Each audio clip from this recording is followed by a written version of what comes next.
Here's chum salmon fishing in Alaska 101, quick lesson.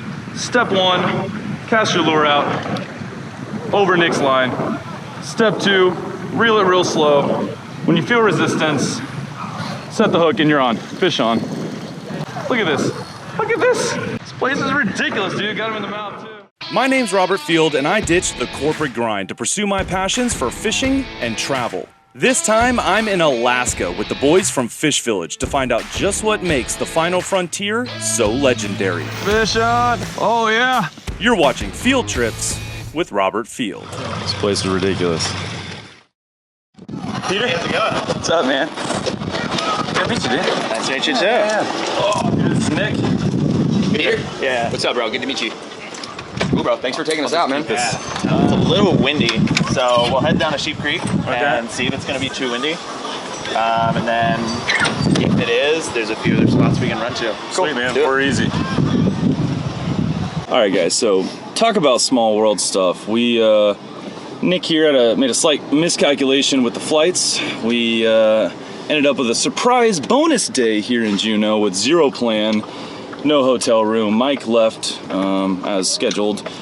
So we're like, what are we gonna do? We talked about going out on a boat, $900 for a half day, X that plan. We talked about doing a glacier tour, it was $250 just to kind of fly over. So luckily, I started checking my Instagram messages, and a few days ago, Peter here hit me up and said, hey, you're in Juneau, I kind of work with Fish and Game. If you wanna go fishing, hit me up. And I'm thinking like, well, this is 4 days ago. No way this is gonna work out. But messaged him back. He messaged me right back. We started talking, and now here we are the very next day.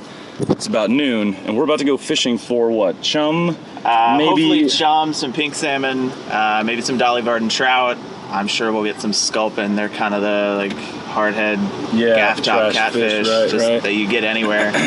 But we'll see. It might be a little bit early for pinks, a little bit earlier in their run, but we'll give it a shot. So it should be exciting. We got a chance at a variety of fish today, all of which I've never caught except for king salmon. We just caught our first one a couple days ago, but would still be stoked to get one of those. So lots of opportunity for new species and just for some fun.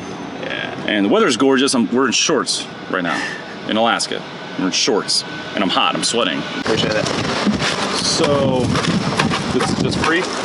Yeah, this is the fish processor plant, and just something they do as a, I don't know, kind of a thanks to the people, is just make a little bit extra ice every day and let people take as much as they want. I like it.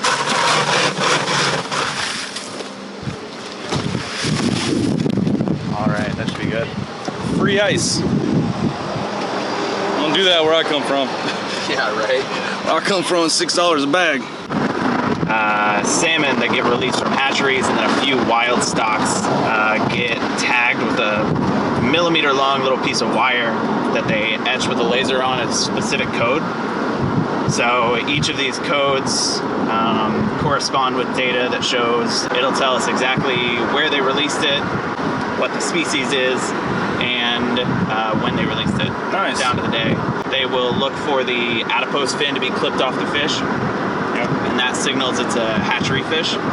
And then they'll also scan the head with a really sensitive metal detector to try and pick up on that millimeter long piece of wire. Wow. And if they get one, they'll chop the head off, put a head cinch on it to give it a number in our system, and then ship all those heads to us. So we'll get a few hundred salmon heads a day. They're mostly king and coho. That's usually what they tag. And we go through with even more precise metal detectors and slowly cut apart the head until we can find that little tag. And then we go through and can read the numbers on all those tags with microscopes. Wow. And figure out exactly where all the fish are coming from, what stocks they're from, and that helps the fisheries managers manage the salmon fishery a little bit more precisely. Totally. The end of the road. Yeah. Right, like road just stops, and that's it. that's as far as you can get by road. Yeah. Now you need a float plane or a boat. Yeah. As far as you can get by vehicle. Who lives up there? Somebody rich. Somebody rich lives The roader. lives past the end of the road, dude. Yeah. That's the only road that goes on is their driveway. Yeah. It's Snobs.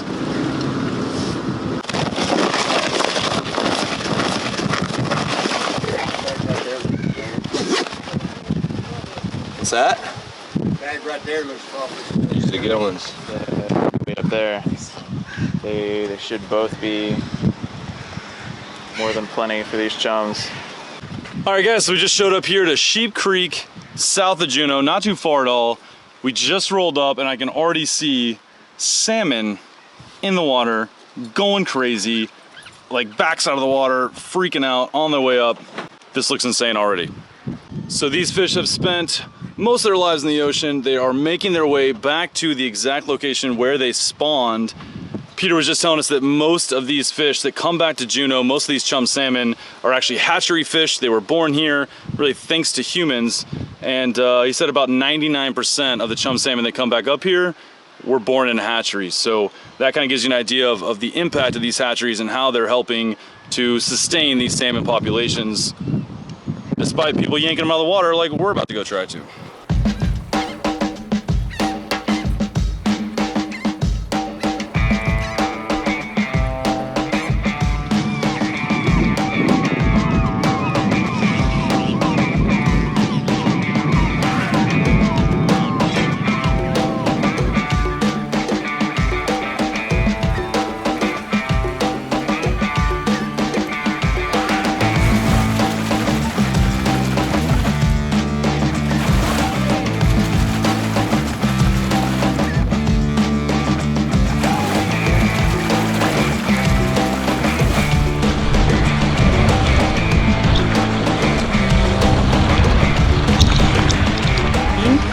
This is a chum. So she's probably already laid her eggs?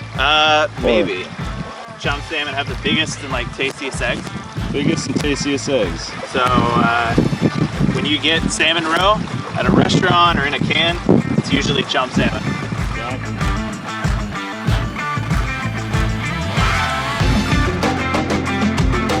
I mean, I'll talk about that if I can land one. Like, you know, this is fly fishing for paraplegics, but still having fun.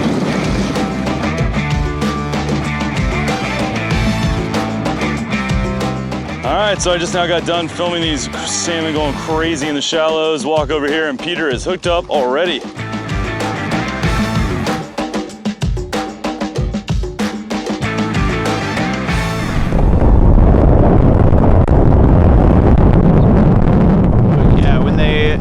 When salmon start out, they really don't have many teeth, especially the chum. As soon as they get into the creek, they start to transform. You get kind of hooked jaw. So you can see on this one, she's already starting to get a little bit of the hook. The males and the females will start to fight for spawning privileges, basically. And they really start to color up. So in the ocean, all salmon are really silver and bright. They start out getting this really dark green line down the middle, and then they get these red marks on the sides.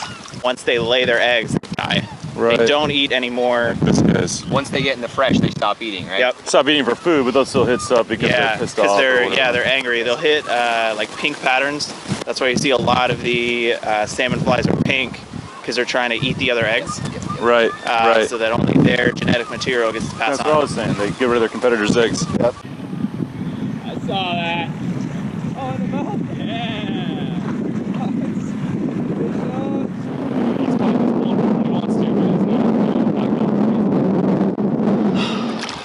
Absolutely ridiculous spot on these things. You hear me? I'm out of breath chasing this guy down the river. You know, like I said, these fish, I mean, they have to have the endurance to go up potentially thousands of miles to lay their eggs, and they just kind of don't give up, which just makes sense with this kind of life cycle. The odds are kind of stacked against them, but they don't give up. They finally make it back to where they were born to lay their eggs. Absolutely incredible fish. These are chum salmon. These are kind of like trash salmon, but absolutely a blast, especially on light tackle. Nick and Peter are getting them on the fly. Look at the colors, just lit up pink and green. And you can tell, like Peter was saying, the nose is very hooked. That means that this guy is pretty far down in his kind of journey upriver and probably won't survive 2 months longer. But absolutely incredible fish and so much fun sight casting these guys on light tackle. right, so we got this chum that say it's a female, and Peter here is gonna see if it's got any eggs. Watch your arm there. Look, can you see it? Look at this. Oh. Look at that. Chum salmon eggs straight out of the fish. And you said that these are actually the best roe, the most desirable roe. Yeah, this is what everyone goes for when they're trying to can salmon roe or use it for caviar. That's what they go for. That is wild, man. Just squeezed it out of this girl. That was the most intimate moment I've ever had with a fish, 100%. That was awesome, dude. We'll let her go. Let this girl go. Stole a few eggs for research purposes. So cool, man. All right. You honestly could, even right now, it tastes a lot like fish oil. When they prepare it for roe, you brine it. So you just let it sit in salt for a while. I'll try some right now. It'll taste like fish oil. Yeah. Make it threes. Make it 3, baby. So this is fresh chum roe, chum salmon eggs squeezed right out of the fish that I just caught and released. We're gonna give it a shot.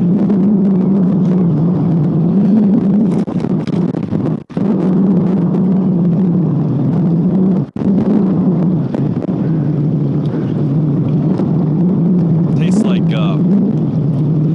raw fish. A lot like raw fish, I would say. So typically they get these roe and they brine them, salt water, some kind of brine. Yeah, salt water. Sometimes we'll throw some brown sugar in it to kind of sweeten it up. I'm gonna assume they're better that way. Yeah, a lot better. But you know, if you were out here stranded in Alaska, had to eat something, catch the fish, eat the roe. It really wasn't that bad. It just tasted like I was eating bait or something. Yeah, yum. Peter is hooked up already. Oh, turn around, Nick's on that now too. Fish on. One after another. As many as you want to catch. Brought us out here to like one of the most epic wildlife scenes I've ever seen, and he's just ripping out chum salmon. Fish on. Just left and right. Unreal. Like the odds. Oh, that came right in my face, Rob. How many times is that? Oh, we got a runner. Bizarre, crazy colors on these fish. We are just wearing them out right now. All right, Nick's hooked up again. Oh, you can sit here, you can catch 100 of these in a day if you want it. It's non-stop action here. This is crazy, dude. Unreal. I've never really experienced fishing like this, where it's just like, yep. Let me kind of show you guys what this is like. Step 1, cast out. Step 2, reeled a little bit. Step 3, fish on. Fish on. Oh God. I just hooked 2 in a row, landed 1. Nick had just landed 1. Peter's on his second right now. Head shaking. Look at this thing, dude. Reminds me like a moray eel, the way their mouth is. So they developed that hook nose and that mouth, those teeth, to fight other salmon. Yeah. For kind of spawning privileges. They get them in the last few months, kind of as they're getting into the creek. Wearing them out. Yeah. Nice, he's on. So yeah, Peter not only brought us here to catch as many fish as we want. I mean, it's literally been any cast you want to catch fish, you catch fish. We're like taking a break because we've caught like 100, it feels like. But he also brought us some beers. Didn't even know us. Brought the beers, put us on the fish. What a day. I got a little sockeye red Indian pale ale to celebrate a great day here in Alaska. Oh yeah. Oh, that's good, dude. Yeah. I like that. It's from the brewery in Anchorage, Midnight Sun. Midnight Sun Brewing Company in Anchorage. Alaskan Brewing Company. We've been seeing them all over. Nick went for the Kolsch style ale. It does have an orca on it. You know it's going to be good. First orca we've seen here in Alaska. Yep. Cheers, man. Salut. Dang. Insane. Alaska is wild. This is like the boring, lame fishing for these people, and so rad. What do you mean, you people? That's what that made me think of. We're out here fly fishing for chum salmon, first time ever. Nick's hooked up right now.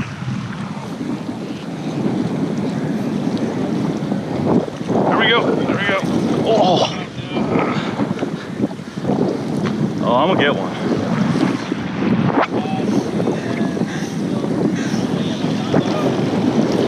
There we go, there we go. Fish on. Chum salmon on the fly, pretty big one looks like. So we've got, I don't even know, 8, 9 chum salmon. I'm just nonstop action. So I decided to grab the fly rod, and right now I'm hooked up with like probably an 8-pound chum salmon. No clue what I'm doing. I can't get the thing to move, but I'm fly fishing. It's working out. Kind of walking him back right now, trying to get him up on the bank. Coincidentally, I got one that they had broken off earlier, so we can see the other lure that they broke off on this fish earlier. Now I'm trying to get both lures back, both hooks back. Oh, you got the chromie? Got the good one, Yeah, bro. buddy. So Peter's hooked up right now at the same time. Peter's smiling. He's got one for the smoker. This guy is taking me down river.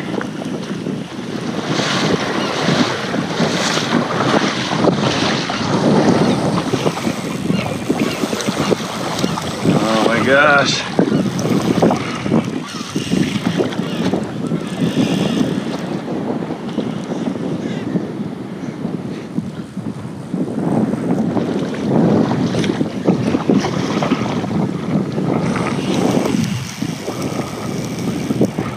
Come on.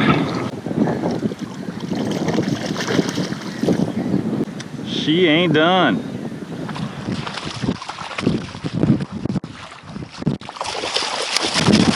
Got his treble hook hanging out the tail. That's my main problem. Oh wow, I can't land it. that's sporting. I can't land it. Every time I try to grab it, I feel a hook. It's a 2-speed reel. Probably not even 40 pounds of drag on this thing. We're out here in the majestic Alaskan wilderness, catching chum salmon left and right. I mean, that's number 6, 7, 8 for me. I don't know. We're just left and right. Too much fun. Get the fly out of this guy. Let's go send him on his way. Absolutely incredible. Such a cool fish. It's incredible what these things are able to do to lay their eggs and ensure the next generation is successful. Look at the mouth on these fish, dude. Unreal.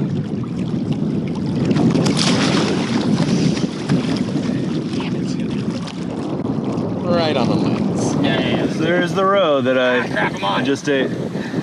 Oh no, I'm on. Come on, fish, I got things to do. Yeah, so this is the bright silver chum. This is one that will still be worth taking out and smoking. We'll clean it up, brine it, and throw it in a smoker for a few hours.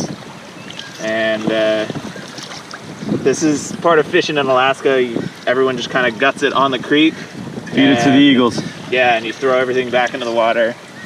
All the nutrients that you're taking out, even though you're taking all the meat from it, everything just goes right back into the water. Crabs, eagles, bears. Is that a swim bladder here? Yeah, everything Swim will bladder. everything will eat it. As much as possible, you kind of try and return those nutrients to the ecosystem, I like that. so everything keeps going. So this is a chum. Before it gets too far on its journey, this is still kind of edible chum. Smoke this guy up. Now they're never like just grill worthy, right? They can be. They're not going to have the high fat content, the like omega-3s that you really think of when you think of salmon. Right. They're not going to have the high omega-3s that king salmon do. But chum salmon are honestly they're real similar to kind of Atlantic salmon. Okay. So they're not exactly what you think of when you think Pacific Like cedar salmon. plank salmon, right? Yeah. Right. We'll get on the smoker, huh? Yeah. Nice. Nice. You hear Nick giggling in the background over here, just wearing them out. So this is what fishing's like here in Alaska. I'm on.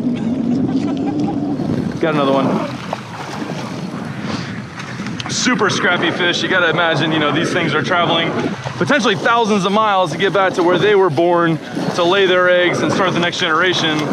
And the most intense requisite, look, his bald eagles flying around. The most intense requisite for that is endurance, is stamina. And these fish just kind of never give up. You basically got to like lure them onto the bank or they will fight you until you wear out. And this guy got in the mouth. He hit this kind of egg imitation out of kind of reaction strike instinct. They are not feeding. These fish do not feed the entire time they work their way upriver to spawn, but they will hit other competitors' eggs trying to ensure that their genes pass on and their competitors don't. So tricked this guy into hitting what he thought was a clump of eggs. Turned out to be my lure with a treble hook in it. Now I just gotta turn him, get his head in the bank. I've lost count of how many we've caught. We've all caught multiple. I got my first on the fly. Here's another one on conventional. And to think we were gonna sit in town and probably just drink our day away. Thanks again, man. Alaska, the place where you come and the fish just jump in your boat. That's been my experience so far. So I'll let this guy go. What an absolute incredible place. Unreal, dude. Yeah, I got this truck used from a guy who used it for like heating and plumbing. Yeah, with the ladder axe. Yeah. Perfect tuna truck. The side access is So money. I was just telling him about it. I'm like, dude, you need something with double skull. People like cut it open and take the kind of like sap that's in it. Sure. And make sounds out of it. So this is Devil's Club, which we're about to go check out Devil's Club Brewing, but this stuff is gnarly. You would want to watch out for this bushwhacking through this place. Some kind of berry? I think it's a salmon berry. Yeah, go for it. Go for it. Yeah, you can eat it. This is like, how do you know? I can guarantee it. You're not gonna get sick. So this is a salmon berry. Peter tells me this won't kill me. He's picking two bigger ones right now. This is like how everyone meets their demise in Naked and Afraid. But I'm gonna go for it. Oh, dude. Oh yeah, those are big boys there. It looks kind of like roe, actually. It looks kind of like salmon roe. That's how they get their name.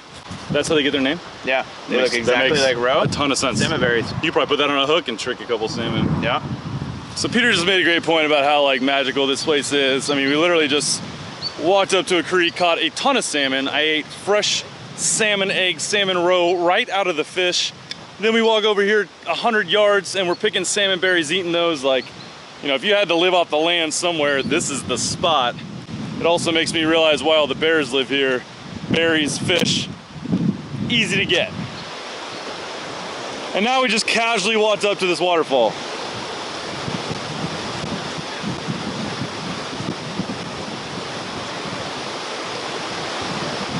Yeah, these are. Look at these salmon.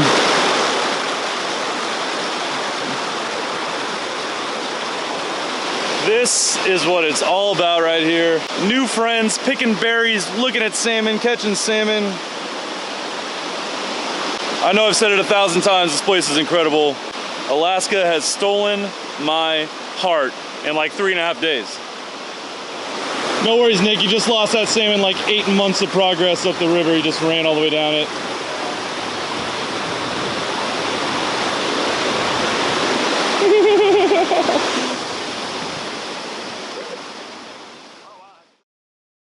All right, so just got back from a killer day fishing for chum salmon.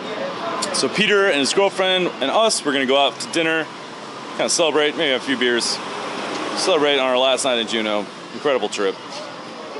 Off the chain. Woo! Last night, Juneau! Nick very strategically and sneakily booked us an extra day here in Juneau. To me, it almost seemed like an accident, like we messed up, but he knew all along. We were just gonna go bang out an extra episode for you guys. That's how I roll. Full of surprises, this guy. I'm Nick. Hey, man. Howdy, Kelly. Good to meet you, Kayak. Hey, Rob. Great to meet you. All right, brewery's up there. Let's roll, man. You're in the lead. Oh, a little Juneau lingerie. Lingerie, provocative. You know, it's summertime. Totally. I mean, I honestly would be more comfortable in that right now. Yeah. I wouldn't be sweating so much if I was wearing a lingerie. A little sheer one piece. Grab a pubby. Yeah, let's do that. Cheers. Make it Yeah. Cheers. Great day on the water. It's the Devil's Club Brewing Signature IPA. Good beers, good food, good new friends. Look at this.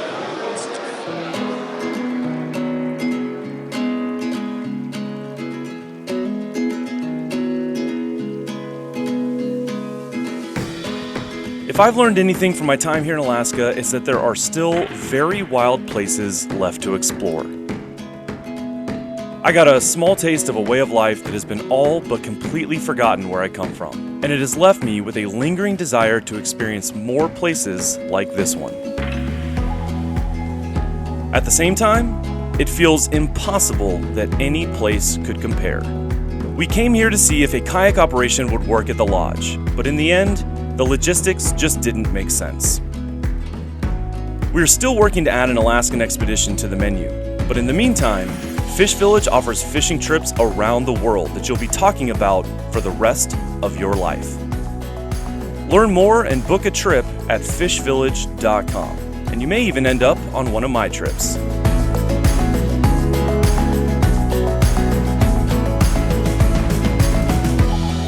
Despite leaving without accomplishing our overall goal, we feel anything but defeated. We came, we saw, and we conquered Southeast Alaska with just 3 days to fish. But in my heart, I know we've only just seen the tip of the iceberg of what this incredible state has to offer. So you better believe I'll be back. Until then, I'm off to embark on the next field trip. What a place!